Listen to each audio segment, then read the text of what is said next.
정부 압박이 굉장히 심하게 들어간 거죠. 예. 그래서 이제 이분이 이제 유죄 판결을 내리시게 돼요. 그때는 진짜 대법원 앞에 그 목을 매달고 죽고 싶었다.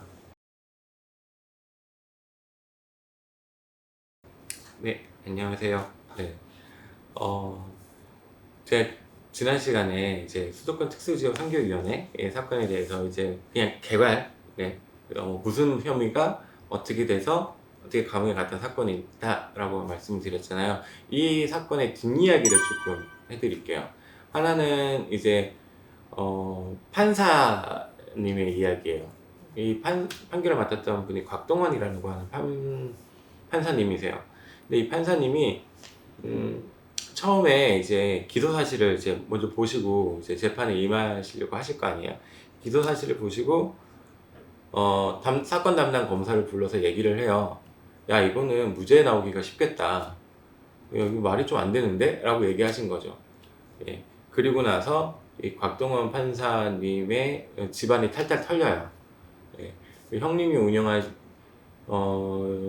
고향 시골집에도 이제 압수수색이 들어가고 뭐 집안이 일상적인 생활이 불가능할 정도로 이제 정부 압박이 굉장히 심하게 들어간 거죠.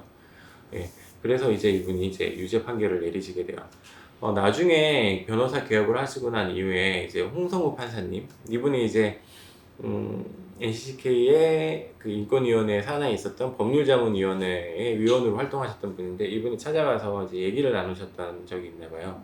근데 그때는 진짜 대법원 앞에 그 목을 매달고 죽고 싶었다.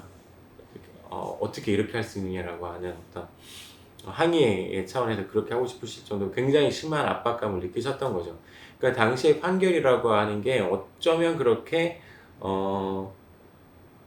검사가 구형한 대로 나올 수밖에 없었느냐에 대해서 조금 알 수 있는 이야기인 것 같아요. 판사님 같은 경우에는 그런 압박이 굉장히 심하게 받으셨다라는 거고요. 이 사건을 고발했던 정진영이라고 하는 목사님에 대해서 제가 지난번에 말씀을 드렸을 거예요. 이 정진영 목사님 같은 경우에는 이제 사람마다의 평가가 굉장히 극과 극으로 갈리는 분이세요. 그러니까 어떤 분은 정말로 믿을 수 없는 사람이었고, 목소리만 컸던 사람이었다라고 기억을 하시는 분이 있는가 하면, 한쪽에서는 굉장히 전략적으로 탁월한 사람이었다라고 생각을 하시는 분들도, 기억을 하시는 분들도 있더라고요. 그러니까 어쨌든 이 사람이 별명이 미스터 레볼루션이었어요. 그게, 이 사람이 연세대학교에 있던 도시문제연구소에 훈련생으로 들어가 있을 때, 당시에 이제 교관으로 와 있던 허버트 화이트 이 목사님이 이 정진영 목사님에게 붙여준 별명이래요. 이 허버트 화이트 같은 경우에도 그 되게 유명한 필름 회사죠. 코닥사의 인종차별을 철폐하게 만든 굉장히 뛰어난 활동가로 명망이 높았던 분인데, 이제 그런 분이 와서 한국에 와서 저놈 진짜 쓸만하다 라고 생각하셨기 때문에 미스터 레볼루션이라는 별명을 붙여주지 않았겠느냐 라고 저는 좀 그렇게 생각을 합니다. 근데 이분이 그 이후에 이 고발을 하시게 됐잖아요. 고발을 하게 됐는데, 이게 나중에 권오경 목사님을 찾아오셨대요. 권오경 목사님이 그때 긴급조치 위반으로 감옥에서 이제 풀려 나오셔서 이제 수도권 특수지역 선교위원회 사건으로 재판을 받고 감옥에 들어가야 되는 이 사이에요. 이 사이에 권오경 목사님이 이제 세브란스 병원에서 그 검사 받고 이제 건강상 요양을 좀 하고 있는 타이밍에 권오경 목사님을 이 정진영 목사님이 찾아오신 거죠. 찾아오니까 이제 권오경 목사님이 물었대요. 너 혼자 왔냐? 그러니까 고개를 이렇게 젓더라는 거죠. 그러니까 중앙정보부 직원들이랑 같이 이제 오신 거예요. 오셔서 그 권오경 목사님을 이렇게 도발하세요. 계속 이제 신체적으로 이제 압력을 가하고서 이렇게 아프게 해서 두 분 간에 이제 몸싸움이 벌어졌고, 그 몸싸움 때문에 이 정진영 목사님이 이대 부속병원에 가서 진단서를 끊으려고 하세요. 아마 혼자 가지는 않으셨겠죠. 근데 이제 이대 부속병원에서는 뭐 별로 아파 보이지도 않는데 진단서 안 끊어준다라고 해서 그냥 이제 나오시거든요. 그러고 나서 어디를 찾아가냐 하면 이제 경찰들이 주로 이용하는 이제 경찰 부속병원에 가세요. 거기에서 전치 뭐 몇 주 이렇게 진단을 끊게 되시죠. 그걸 가지고 다시 이제 권호경 목사님이랑 이분들을 폭행 혐의로 또 고발을 다시 하시게 되세요. 그러니까 이분이 무슨 문제가 있었는지는 잘 모르겠어요. 예.